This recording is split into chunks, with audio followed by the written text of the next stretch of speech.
আপোনালোকে ইমান দিন সাংবাদিকতা কৰিছে ট্ৰেণ্ডটো আপোনালোকে নিজে দেখিছে কি হৈ আছে আগতে এনেকুৱা সময়ত থাৰ্ড ৰাউণ্ডত কংগ্ৰেছ ক'ত থাকে বিজেপি ক'ত থাকে গতিকে আমি খুব আশাবাদী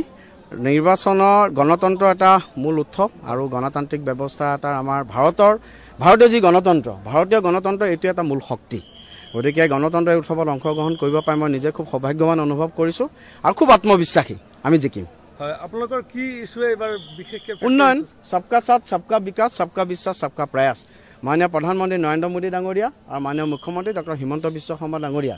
নেতৃত্বত আমাৰ চৰকাৰৰ যি উন্নয়নমুখী ৰাজনীতি যি সবকা সাথ সবকা বিকাশৰ ৰাজনীতি সেই ৰাজনীতি লৈ পেলাই আমি উন্নয়নৰ ইছ্যু লৈ পেলাই আমি ৰাইজৰ মাজত গৈছিলোঁ মই সামগ্ৰী ৰাইজক মই প্ৰণাম জনাইছোঁ নিৰ্বাচনৰ এতিয়াও হয়তো 3টা ৰাউণ্ড গৈছে গতিকে এই 3টা ৰাউণ্ডত আমি যিমান ভাবিছিলোঁ তাতকৈ আমি বেছি ভাল ৰিজাল্ট এতিয়ালৈকে পাইছোঁ গতিকে ভগৱানৰ ওপৰত বাকী ৰাইজৰ ওপৰত বিশ্বাস আছে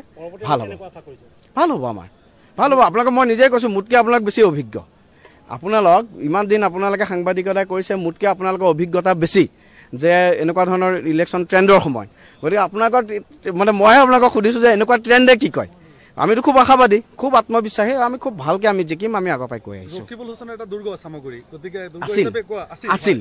গতিকে আপোনালোক যদি ইয়াত জয়ী হ'লে এটা ৰেকৰ্ড হ'ব বুলি ধাৰণা কৰিছে আমাৰ কাৰণে সকলো সমষ্টি সমান আমি পুনৰাই মই কৈ আহিছিলোঁ মই যেতিয়া নিৰ্বাচনত ৰাজনীতি কৰিছিলোঁ ৰাজনীতিত প্ৰতিদিনতে সংখ্যালঘু বুলি মই কেতিয়াও ভাবি পেলাই মই ৰাজনীতি কৰা নাছিলোঁ আমাৰ এটাই কথা সবকা সাথ সবকা বিকাশ justice to all appeasement to none এই নীতি লৈ পেলাই আমি মানুহৰ মাজত আগবাঢ়িছিলোঁ গতিকে সামগ্ৰীৰ ৰাইজক মই প্ৰণাম জনাইছোঁ তেওঁলোকে খুব গণতান্ত্ৰিক প্ৰক্ৰিয়া এটাত খুব গঠনমূলকভাৱে তেওঁলোকে অংশগ্ৰহণ কৰিছে আৰু এইটোৱে হৈছে গণতন্ত্ৰৰ শক্তি ধন্যবাদ জনাইছোঁ এইবোৰ পুৰণা পাষ্ট টেন্স এইবোৰ পাষ্ট টেন্স এইবোৰত আমি একো ক'ব নালাগে প্ৰশাসনে এইটো গোটেই বস্তুটো নালন ভইড কৰিছে গতিকে এইবোৰ পাষ্ট টেন্স আমি এতিয়া ভৱিষ্যত লৈ আমি সদায় মানে অতীতৰ পৰা হেৰি কৰিব লাগে বৰ্তমানক লৈ আমি গৌৰৱ অনুভৱ কৰিব লাগে আৰু ভৱিষ্যতক লৈ আমি সদায় আশাবাদী হ'ব লাগে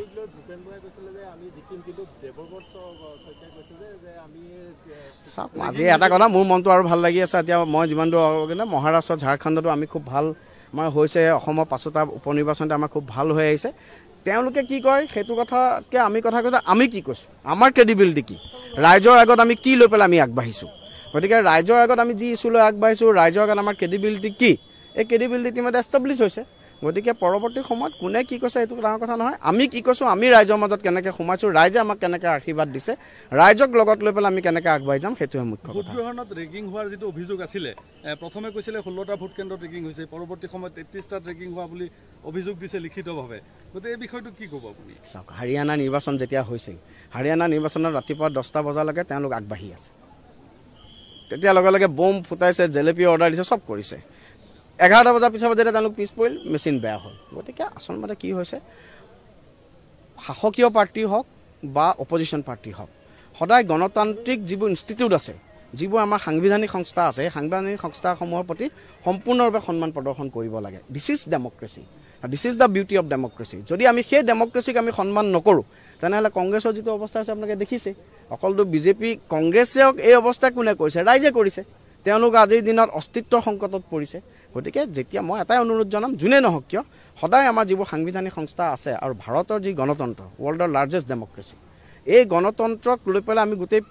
গৌৰৱ অনুভৱ কৰোঁ এজন ইণ্ডিয়ান ভাৰত কিহৰ কাৰণে আমাৰ সাংবিধানিক সংস্থাসমূহ সাংবিধানিকভাৱে খুব শক্তিশালী সাংবিধানিক সংস্থাৰ ওপৰত সদায় বিশ্বাস ৰাখিব লাগে সাংবিধানিক সংস্থাৰ ওপৰত আমাৰ সদায় অপৰিসীম বিশ্বাস আছে আৰু এই বিশ্বাস আমাৰ সদায় প্ৰতিদ্বন্দ্বিতা কৰিছোঁ